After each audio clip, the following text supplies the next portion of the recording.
पधरामनी हो रही है कलकत्ता, तो आप सब लोग यहीं के भाव से उनकी पधरामनी करो। नए नए ब्याह करके आए हैं लाल जी, तो संदेश का ही 56 भोग लगे उनका। और ऐसी भावना से 5वां दिन जो होगा कथा का, उस दिन सबको दर्शन हो जाएंगे यहीं से। बाकी व्यक्तिगत मिलने की इच्छा हमारी तो बहुत होती है, पर व्यवस्थाएं नहीं बन पाएंगी, इसलिए आपसे हम व्यक्तिगत कथा में ही मिल लेंगे। आपकी जो भी भावना, जो भी आपके प्रश्न होते हैं या जिज्ञासा होती है, आप लिख करके मंच पर भिजवा दो, हम वहीं से उसका समाधान करने का प्रयास करेंगे। आइए प्रथम स्कंद से अब कथा में प्रवेश करते हैं। जन्माद्यस्य यतोऽन्वयादितरतः चार्थे स्ववेग्य स्वराट् तेने ब्रह्महृदाय आदिकवये मुह्यन्ति यत्सूरयः तेजो वारिमृदां यथा विनिमयो यत्र त्रिशर्गो मृषा धाम्ना स्वेन सदा निरस्तकुहकं सत्यं परम धीमहि। श्रीमद् भागवत जी का पहला श्लोक है। कल हम लोग महात्म्य सुन रहे थे, महत्व सुन रहे थे, आज से प्रथम स्कंद में प्रवेश कर रहे हैं। जन्माद्यस्य यतोऽन्वयादितरतः, जो प्रभु जन्म मृत्यु आदि के जो क्रम हम मानवों के हैं, उनके जो हेतु हैं, जिनसे ये जन्म मृत्यु आदि के क्रम प्रकट होते हैं और जो इनसे सर्वथा परे हैं, ऐसे परमात्मा। चार्थे स्वविज्ञ स्वराट, जो अविज्ञ हैं, अनविज्ञ नहीं है, सब जानते हैं कौन किस भावना में है, कौन कैसा है, किसके साथ क्या चल रहा है, किसके जीवन में कैसी व्यवस्था अवस्था है, जो सब जानते हैं, सब कुछ पता है उन्हें। तुम जानत सब अंतर्यामी, उन्हें सब पता है। पूज्य पिताजी महाराज भी अपनी कथा में इस बात को कहते हैं, और भी संतजन इस बात को कहते हैं कि ठाकुर जी को बताना नहीं होता कि हमारे जीवन में ये चल रहा है नाथ। अब लोग काली माता के दर्शन करने जाते हैं, 90% लोग वहां अपनी अवस्था बता करके आते हैं कि हे मैया हमारे जीवन में ये चल रहा है। उन्हें पता है, उन्हें सब पता है, वे सब जानते हैं। अरे आपके जीवन के रचनाकार ही वही हैं, ठाकुर जी ने ही संरचना की है आपके संपूर्ण जीवन की, उन्हें सब पता है। मैं कथा में कहा करता हूं कि प्रेम में बताया नहीं जाता, प्रेम में अपनी अवस्था व्यवस्था बताई नहीं जाती, छुपाया जाता है। हम कष्ट में हैं, पीड़ा में हैं, रुदन में हैं, किसी भी प्रकार की विपत्ति में हैं, यह भी छुपाया जाता है ठाकुर जी से, उनको बताया नहीं जाता। प्रेम जहां अतीत में होता है वहां पर पीड़ा छुपाई जाती है। मां अगर बहुत पीड़ा में है और पता चला कि बेटा हफ्ते भर बाहर से आया है, तो उस दिन मां की यही भावना रहती है मैं कैसे भी ठीक हो जाऊं, उसको पता ना चले कि मैं बीमार हूं। क्यों? चिंता करेगा। पत्नी की भी यही भावना रहती है कि मेरे पति को पता ना चले कि मैं दुखी हूं। पिता की भी यही भावना रहती है बच्चों को पता ना चले कि मैं कष्ट में हूं। क्यों? चिंता करेंगे। तो फिर ठाकुर जी के प्रति हमारी भावना क्यों नहीं आती कि हम उनको भी ना बताएं कि हम पीड़ा में हैं? वो जानते सब हैं, वो बोलना क्यों है? सब पता है, उनसे मत कहिए, बल्कि प्रेमी बनिए। और आप यदि हमारी कथा सुन रहे हैं या व्रज के संबंध रखने वालों की कथा में आप आते हैं, तो व्रज का जो संबंध है ना, वो प्रेम लक्षणा भक्ति से है। और प्रेम लक्षणा भक्ति में प्रेम के ही तौर तरीके बताए जाते हैं ठाकुर जी के सन्मुख करने के लिए। और प्रेम का एक स्वभाव है कि पीड़ा में भी प्रेमी अगर सामने आ जाए तो दूसरा प्रेमी हंसता है, मुस्कुराता है, गाता है, नाचता है, कि उसको पता ना चले कि मैं पीड़ा में। ठाकुर जी सब जानते हैं, वो अविज्ञ हैं, अनविज्ञ नहीं है, सब पता है। और जब एक प्रेम का स्वरूप होता है कि हमारा प्रेमी सामने आया और हमने तब भी छुपाया कि हम कष्ट में हैं, तो प्रेमी को पता तो है कि मैं कष्ट में हूं लेकिन फिर भी छुपा रहा हूं, तो उसका प्रेम और बढ़ जाता है। पीड़ा में है लेकिन मुझसे छुपा रहा है, तो वो और प्रेम देते हैं। ठाकुर जी ऐसे प्रेमी हैं। इसलिए एक नियम बना लीजिए कि आज के बाद, अब तो देखो आधे से ज्यादा जीवन तो कई लोगों का निकल गया, कई लोग अभी बढ़ रहे हैं आगे। अब क्यों बताना ठाकुर जी को? बहुत बता लिया ठाकुर जी को, अब मत बताइए। अब बस ठाकुर जी से कहिए, नाथ जैसे भी हैं प्रसन्न हैं, आनंद में। ठीक है, जीवन में उतार चढ़ाव तो सबके लगे रहते हैं। स्वामी विवेकानंद आपके बंगाल की भूमि से पूरे विश्व को ज्ञान दिया। वो कहते हैं अगर एक भी दिन आपका बिना चैलेंज के निकलता है तो इसका मतलब आप जी ही नहीं रहे हो, आप कुछ अच्छा कर नहीं रहे हो। हर दिन आपका बहुत स्मूथ हो गया है, बहुत इजीली आप चले जाते हो, कहीं भी कुछ भी कर लेते हो, तो इसका मतलब है कि आप जी नहीं रहे हो। पर हर दिन एक टास्क है, हर दिन एक पीड़ा है, हर दिन एक संकट सामने आके खड़ा हो जाता है और आप उससे जूझते हो, तो समझो कि आप जी रहे हो, आप कुछ कर रहे हो। इसलिए भैया मैं तो कहता हूं, जैसे प्रसाद कभी नीचे भी गिर जाए तो कहीं भी गिरा हो उठा के पा लिया जाता है, प्रसाद को अपवित्र नहीं माना जाता, ऐसे जीवन के हर क्षण को भी प्रसाद मान लो। ठाकुर जी दे रहे हैं, उसको स्वीकार कर लो। हर क्षण, हर परिस्थिति, हर व्यवस्था प्रसाद है, उसको स्वीकार करो। ठाकुर जी से मत करो, वो अविज्ञ हैं, सब जानते हैं। हमारे बताने से उनको सुनाई देगा नहीं, वो जानते हैं। और कई लोगों का स्वभाव बन गया है कि बताना ही है, ठाकुर जी को पता चलना चाहिए कि मेरी क्या पीड़ा है। तो फिर एक बार नजर घुमा के देख लो, 1000 लोग खड़े हैं तुम्हारे साथ, वो सब बता रहे हैं। एक लॉजिकल बात है, 1000 लोग एक साथ एक बात कहेंगे, कैसे सुनेंगे ठाकुर जी? वो सब जानते हैं, मत कहिए। चार्थे स्वविज्ञ स्वराट, वो सब जानते हैं, वो स्वराट हैं। उनकी कृपा से सूर्य प्रकाशित होता है, उनकी कृपा से चंद्र प्रकाशित होता है, उनकी कृपा से वायु चल रही है, उनकी कृपा से पूरा ब्रह्मांड अपनी क्रियाओं को क्रियान्वित कर रहा है। वो नहीं जानते कि आपकी क्या जरूरतें हैं? सब जानते हैं। भीष्म पितामह कहते हैं कि मैंने कोई इतना बड़ा पाप तो नहीं किया था जो मुझे इतनी बड़ी सजा दी आपने। ठाकुर जी बोले, पाप क्या किया था, क्या नहीं किया था, क्या सजा मिलनी चाहिए, क्या नहीं मिलनी चाहिए, मुझे मत बताइए।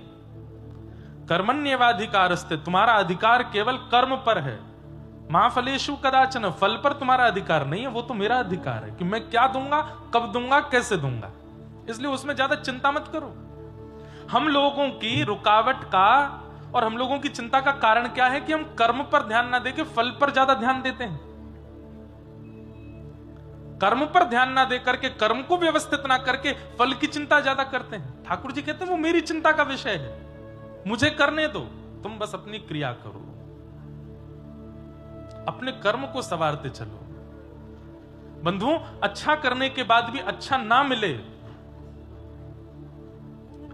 अच्छा करने के बाद भी अच्छा ना मिले, तो भी मन में रिग्रेट नहीं होगा कि मैंने बुरा किया था। नहीं, अच्छा ही किया था, नहीं मिला कोई बात नहीं, मिल जाए तो ठाकुर जी की कृपा। ये सुनना बहुत आसान लगता है, पर जीना बहुत मुश्किल है।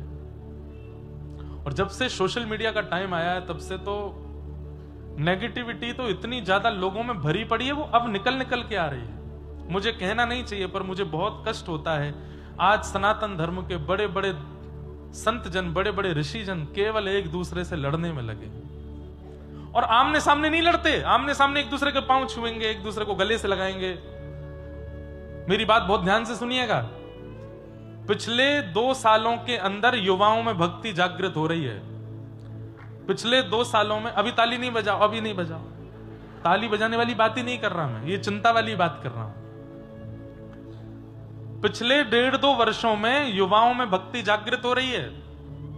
न्यू ईयर पर गोवा खाली पड़े हैं, न्यू ईयर पर मनाली कोई नहीं जा रहा है, और वृंदावन में तिल रखने की जगह नहीं मिल रही है, जगन्नाथपुरी में होटल खाली नहीं मिल रहे हैं, द्वारिका में गाड़ियों की लंबी कतार लगी है। क्यों?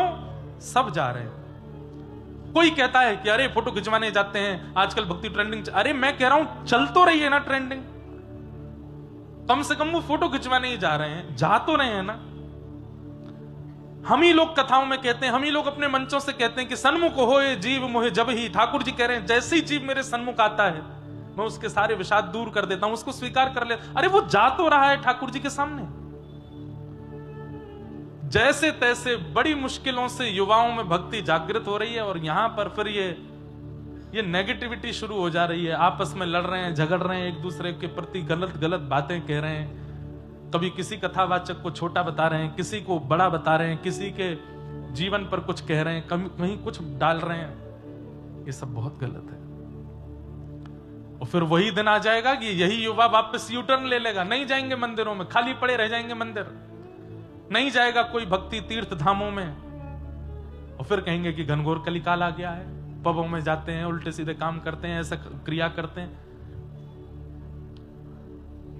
नहीं मानेंगे, फिर भी हमें पता है ये लड़ाई झगड़े चलते ही रहेंगे। और अब इस वर्ष से तो बहुत ज्यादा ही होने लगा है, अभी वर्ष का प्रारंभ नहीं हुआ, इतना सब कुछ चल रहा है।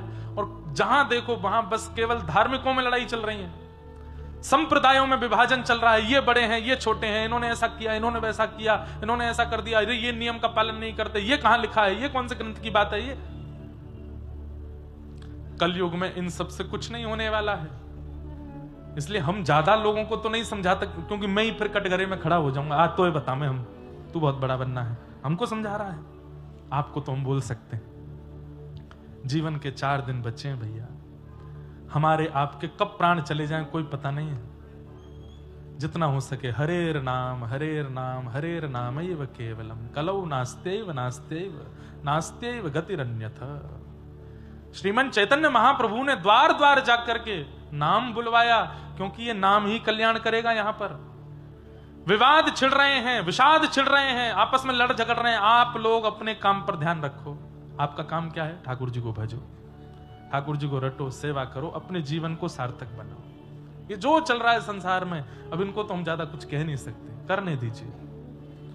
कटाक्ष में, विभाजन में, नीचा दिखाने में, छोटा दिखाने में, नेगेटिव बातें बोलने में लोगों को क्षण भर लगता है। और अब तो क्या बोलते हैं उसको, फ्रीडम ऑफ स्पीच मिल गई है सबको बोलने का एक। अरे कलयुग में ब्रह्मास्त्र नहीं चलते, कलयुग में पाशुपतास्त्र नहीं चलते, कलयुग में ये इंटरनेट अस्त्र चल गया है। कहीं से कोई भी कुछ भी बोल के कुछ भी किसी के बारे में कटाक्ष कर देता है, और इससे फिर लोग भ्रमित होते हैं। लोगों के मन में आता है ये आपस में खुद ही लड़ रहे हैं, हम क्या भजन करेंगे फिर। इसलिए भैया दिन हो रात हो मंगल हो। और ये हमने पता है अपने ब्रजमंडल के साधु संतों से सीखा। हमारे ब्रजमंडल के साधु ऐसे हैं, लोग उनके बारे में भी बहुत कुछ बोलते, पर वो अपने भजन पर ध्यान देते हैं और नित्य प्रणाम के योग्य हैं, नित्य वंदन के योग्य हैं। हमारे परम पूजनीय श्री प्रेमानंद जी महाराज आज वे पद यात्रा करते थे, कितने लोगों ने उनका विरोध किया। वे सुबह सुबह 2:30 बजे उठ करके, वो आप लोगों के लिए नहीं, जब वहां 5 लोग भी नहीं होते थे मार्ग पर, तब भी वो इतने बजे ही निकलते थे, तब भीड़ नहीं होती थी इतनी। अब भीड़ हो गई तो लोगों ने फिर उसको भी प्रोपोगंडा बना करके उनके बारे में भी बोलने लगे, उनको कटाक्ष करने लगे, उनके वक्तव्यों पर भेदन और शास्त्रीय प्रमाण कहां है, ये कैसे बोल सकते हैं, ये ऐसे करते हैं, अपने को पुजवाने के लिए कर रहे हैं ये। अरे आप ये तो विचार कीजिए कि उनके कारण आज कितने लोग श्री राधा वल्लभ जी के सन्मुख हो गए, उनके कारण कितने लोग वृंदावन आ गए, जो वृंदावन कभी पहुंच नहीं पा रहे थे। ऐसे बड़े बड़े आधुनिकताओं को प्राप्त करने वाले, चाहे वो खेल जगत के लोग हों, चाहे वो सिनेमा जगत के लोग हों, चाहे वो किसी क्षेत्र के लोग हों, सबको खींच करके ले आए, घुटनों पर बैठा दिया, सर झुकवा दिया व्रज की रज में।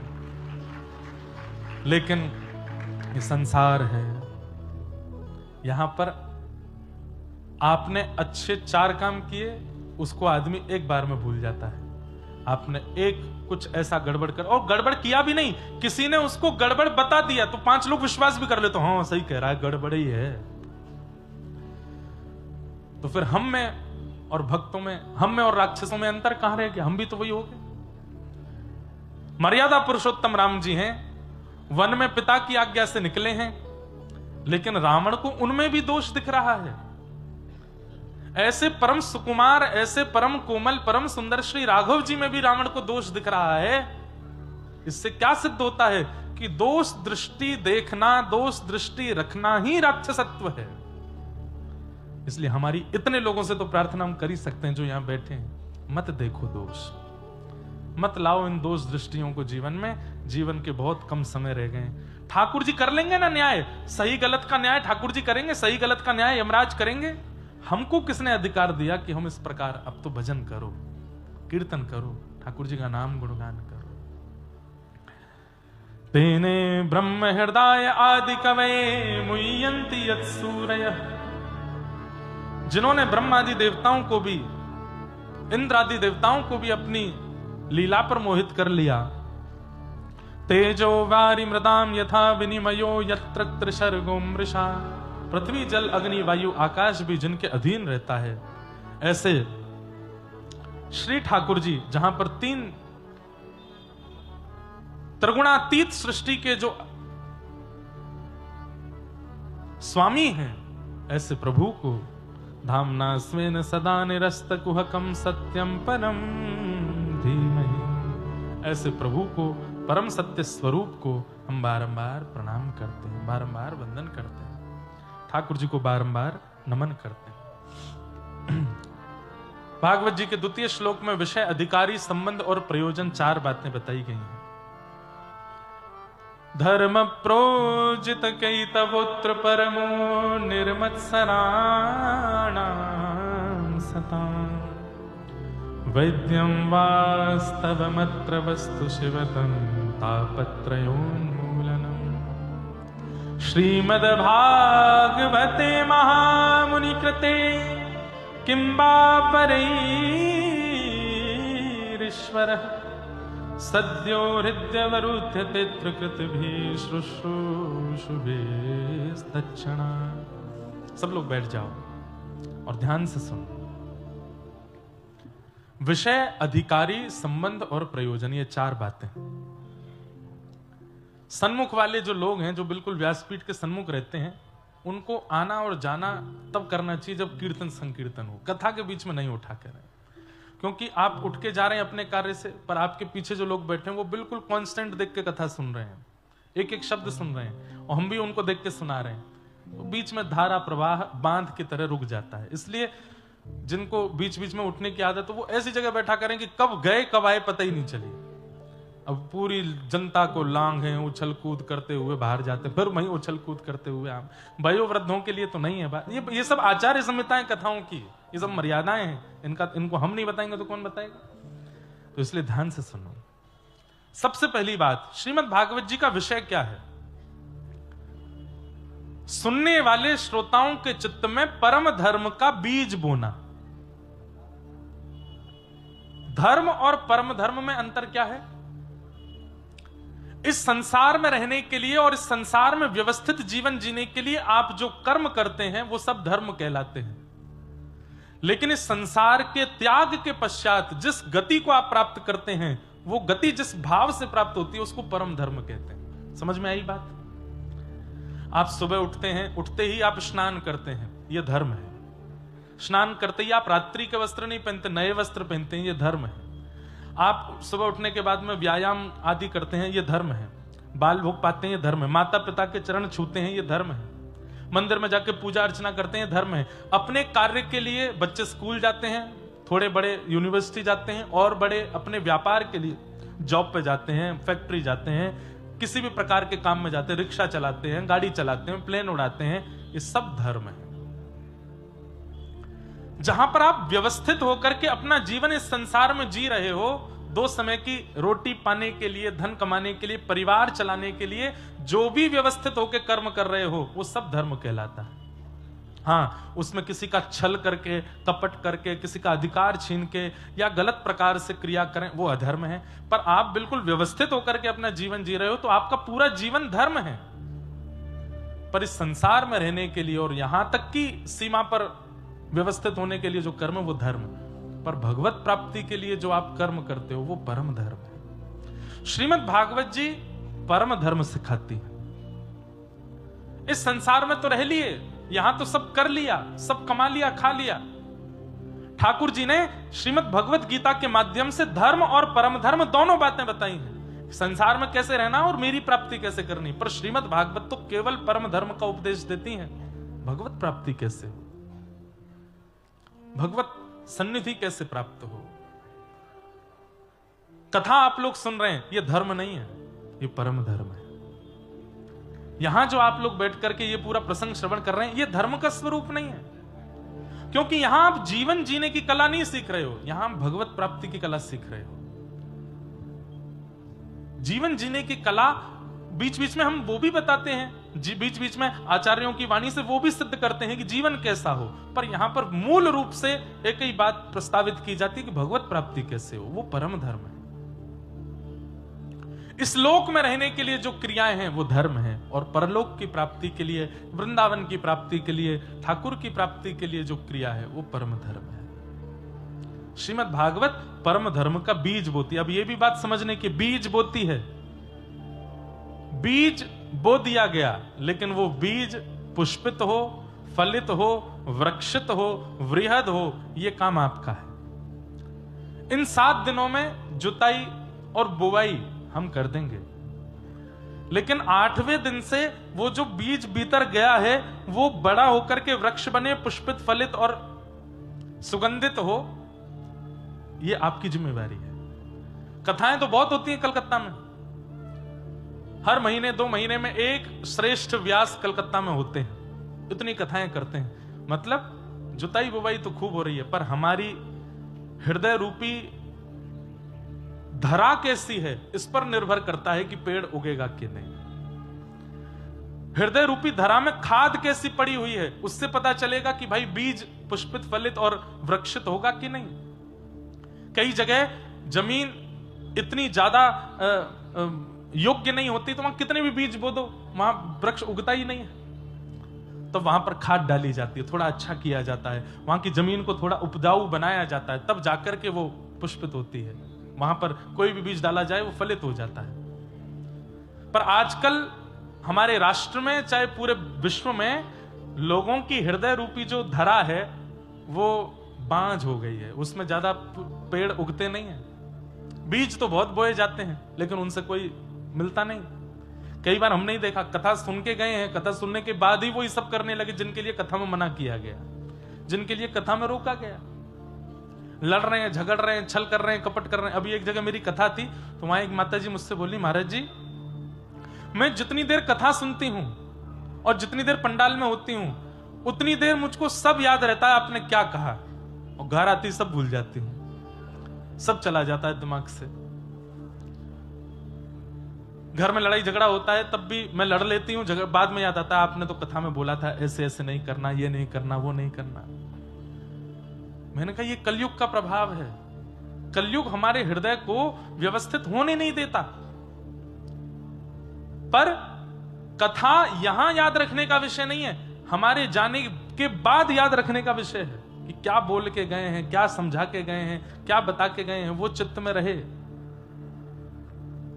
ज्ञान जब दिया जाता है तब सब स्वीकार करते हैं, पर उस समय स्वीकार नहीं, उसको तो ज्ञानी के ज्ञान का विश्राम हो जाए उसके बाद लागू करना है, तभी तो उसका लाभ है।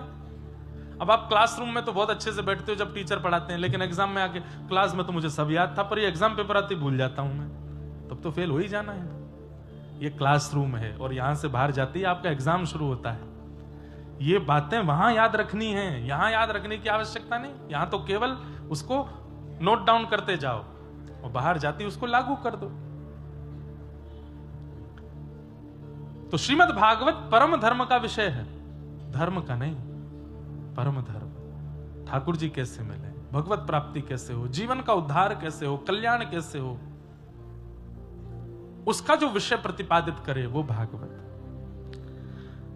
दूसरी बात बहुत सावधानी से सुनिएगा, श्रीमद् भागवत के परम धर्म के विषय को किस प्रकार के लोग स्वीकार कर पाते हैं, तब कहते हैं निर्मत्सराणाम सताम, जिनके जीवन में मात्सर्य दोष नहीं है। मात्सर्य दोष किसको कहते हैं? जो दूसरे के सुख से दुखी होते हैं। आज की डेट में संसार में सबसे ज्यादा लोग इसी श्रेणी के हैं, अपने दुख से दुखी नहीं है। मुझे बुखार आ जाए चलेगा, मुझे खांसी हो जाए चलेगा, पर वो ठीक नहीं रहना चाहिए, उसको भी बीमार करो।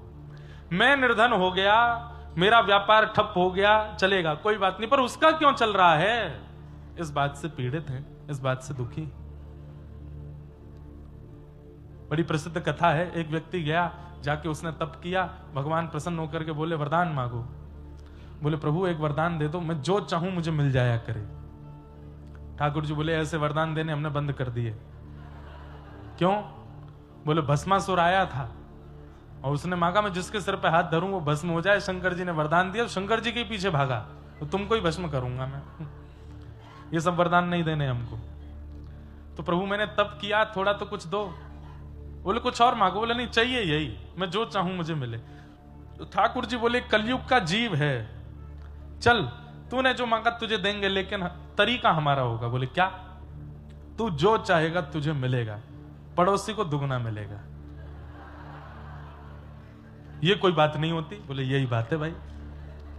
अब तू जो चाहेगा तुझे मिलेगा, लेकिन तेरे सामने वाले को तुझसे दुगना मिलेगा। जा।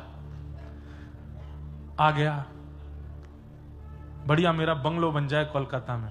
और उसका तो एक बना, पड़ोसी के दो बने, दो बने। उसने कहा बढ़िया बने, तो पड़ोसी का बहुत ही बढ़िया बना। कोई बात नहीं, तब तक भी सहता रहा। मेरे पास एक बढ़िया लग्जरी कार हो जाए, तेरे पे एक हुई, पड़ोसी पे दो आ गए। मेरा 10-15 करोड़ का टर्नओवर हो जाए, 100 करोड़ का टर्नओवर हो जाए, पड़ोसी का और दुगना हो गया। एक सुंदर सी कन्या से मेरा ब्याह हो जाए, पड़ोसी के 2 हो गए। मन में विचार करने लगा कि इसके तो मैं जो मांगता हूं सब दुगना मिलता है, तो इसका मतलब तो यह है कि मैं जो भी अच्छा मांगूंगा मुझे थोड़ा मिलेगा, इसको दुगना मिलेगा। लेकिन इसमें यह भी तो होगा कि अगर मैं कोई घाटे की वस्तु मांगूंगा तो मुझे एक होगी, इसको दुगनी होगी। तो चलो अब घाटा मांगते हैं। मेरा आधा घर टूट जाए, और वो आधा घर टूटा, उसका पूरा ही टूट गया। मेरे घर के बिल्कुल मुख्य द्वार पर एक बड़ा गड्ढा हो जाए, मेरे तो एक हुआ, उसके 2 हो गए। मेरी एक आंख फूट जाए, अब मेरी तो एक ही फूटेगी, दोनों से ही अंधा हो जाएगा।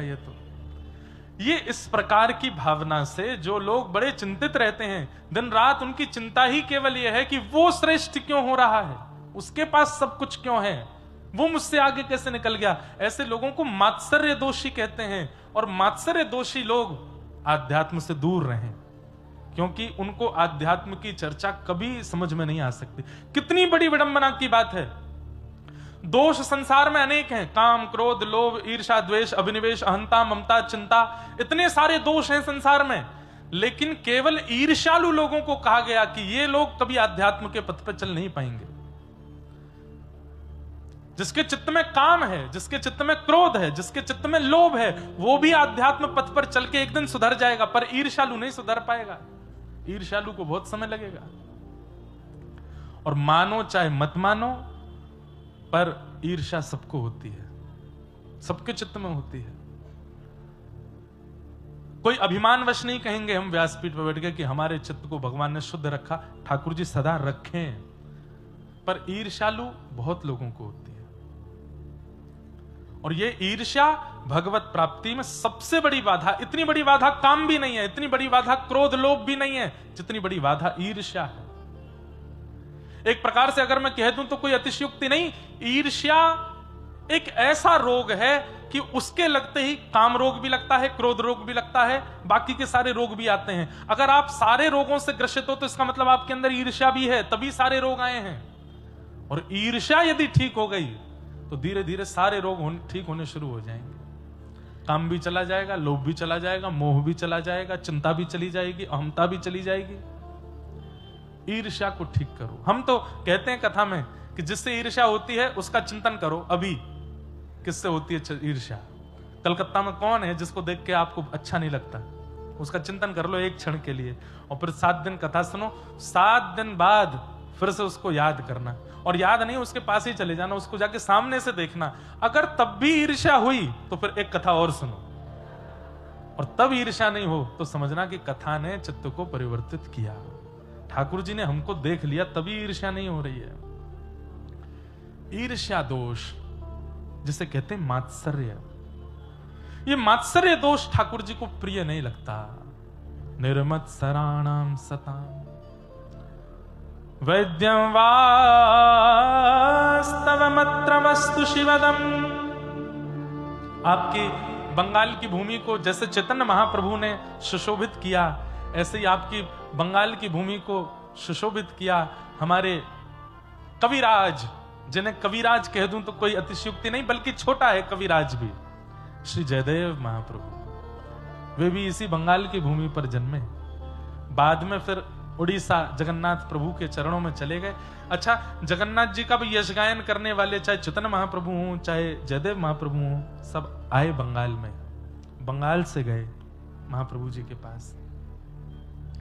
जयदेव महाप्रभु जिन्होंने गीत गोविंद रचना की, और गीत गोविंद रचना करने के बाद में महाप्रभु जी को आज तक, मैं एक कथा में कहीं कह रहा था, इतना बड़ा प्रेमी आपने दुनिया में नहीं देखा होगा जितने बड़े प्रेमी हमारे महाप्रभु जगन्नाथ जी।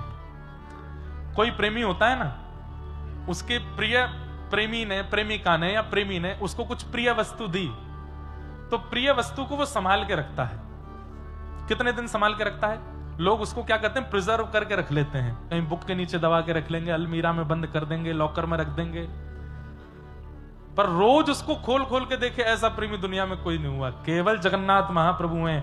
आज भी 1000 वर्ष हो गए हैं लगभग जयदेव महाप्रभु को आए पृथ्वी पर, आज भी जयदेव महाप्रभु के द्वारा विरचित गीत गोविंद को हृदय से लगा के सोते हैं रात में। आज भी गीत गोविंद का पाठ सुने बिना महाप्रभु जगन्नाथ जी को नींद नहीं आती। अरे कोई हमको रोज दाल भात खिला दे तो हमारा भी 4-5 दिन में मन भर जाएगा। मुझे संदेश बहुत प्रिय लगता है, पर मुझे भी अगर रोज कोई खिलावे, सुबह संदेश, दोपहर में संदेश, रात को संदेश, फिर नाश्ता में संदेश, ब्यारू में संदेश, बाल भोग में संदेश, रात में, अब मैं कहूंगा भाई बस मैं ही संदेश है जाऊंगा थोड़े दिन में।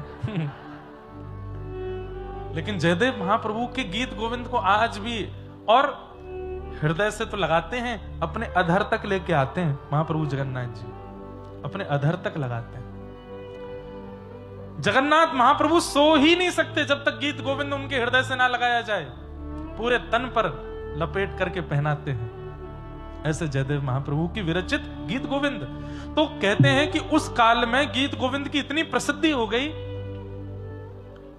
जहां कहीं भी कोई गीत गोविंद गाता था उसको महाप्रभु जगन्नाथ जी का अनुभव होने लगता था। कोई बंगाल में बैठ करके गीत गोविंद गाने, ये तो आज भी होता है, पर आजकल हमारी अनुभव करने की क्षमता चली गई है। आज भी अगर मैं अभी भी गीत गोविंद गाना शुरू करूं व्यास मंच से, महाप्रभु जगन्नाथ जी 1 सेकंड के लिए सही इस पंडाल में आ जाएंगे, 1 क्षण के लिए आएंगे। और जब वो आएंगे, या तो किसी के रोए खड़े हो जाएंगे, या किसी के नेत्र सजल हो जाएंगे, या किसी का मन शांत हो जाएगा, किसी का विषाद दूर हो जाएगा। ऐसे अनुभव के रूप में महाप्रभु जी आएंगे। और मैं गाऊंगा 2 पंक्ति, देखना अनुभव होगा आपको। लेकिन जब जयदेव महाप्रभु ने गीत गोविंद की रचना की तो किसी ने उनसे भी चिड़न कर ली उस समय पर, क्योंकि जिसको देखो वो गीत गोविंद गा रहा है। तो एक और कवि थे, उन्होंने गीत गोविंद अपना लिखा और उसके नाम गीत गोविंद लिख दिया, और वो पूरी दुनिया से लड़ने लगे। इस बात के प्रस्ताव पर राजा के पास भी पहुंच गए कि इनका गीत गोविंद श्रेष्ठ नहीं है, मेरा श्रेष्ठ है। राजा भी थोड़ा थोड़ा उनके रुझान में आने लगा कि हो सकता है इनका गीत गोविंद अच्छा हो। लेकिन गीत गोविंद किसका अच्छा है ये निर्णय तो महाप्रभु जगन्नाथ करेंगे ना। महाराज, जब ईर्ष्यावश जयदेव महाप्रभु से ईर्ष्या करके किसी ने अपनी गीत गोविंद की रचना की, तो महाप्रभु जगन्नाथ जी उसके स्वप्न में नृसिंह बन के पहुंच गए और जाकर के बोले, तुझे मेरे गीत गाने, तू गा, तुझे मेरा गुणगान गाना है, तू अपनी शब्दावली में गा, मुझे अच्छा लगेगा। लेकिन मेरे जयदेव ने जो गीत गोविंद लिखा है उसकी पहुंच कोई और नहीं कर सकता। तुम अपने गीत गोविंद को अभी समुद्र में बहा के आओ, वो गीत गोविंद श्रेष्ठ नहीं है। गीत गोविंद तो जयदेव महाप्रभु का है। ठाकुर जी ईर्ष्यालुओं को स्वीकार नहीं करते।